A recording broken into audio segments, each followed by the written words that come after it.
వీడియోలు వేసినారు already, just formality.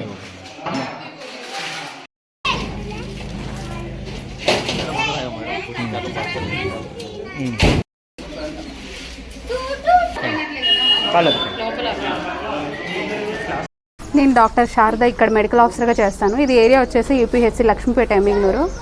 ఇక్కడ ఈవినింగ్ వచ్చేసి అరౌండ్ 4 PM షార్ట్ సర్క్యూట్ వల్ల మొత్తము రూమ్ అంతా ఇదైపోయింది, కాలిపోయింది. ఆ టైంకి మనము కాల్ చేయడము, మొత్తం ఫైర్ ఇంజిన్ వాళ్ళకి వాళ్ళు వచ్చేసి ఇది చేయడం చేసినారు. మొత్తం ఏం ప్రాబ్లం అయితే ఇప్పుడు ప్రజెంట్ అయితే లేదు, మొత్తము ఫైర్ అంతా క్లియర్ అయిపోయింది. అరౌండ్ మనకైతే కానీ లాస్ వచ్చేసి 5 lakhs వరకు వస్తుంది. మొత్తం దాంట్లో పెట్టినవన్నీ మొత్తం అయితే మొత్తం కొలాప్స్ అయిపోయినాయి, ఇంకేం లేదు. మొత్తం పవర్ది కూడాను ఇంకా మొత్తం పోయింది, సెంటర్ది. ఎవరు లేరు, స్టాఫ్ కూడాను బయటకు వచ్చేసినాము. ఎవరికి ఎటువంటి ప్రాబ్లం అయితే అవ్వలేదు. Doctor M Sharada, medical officer.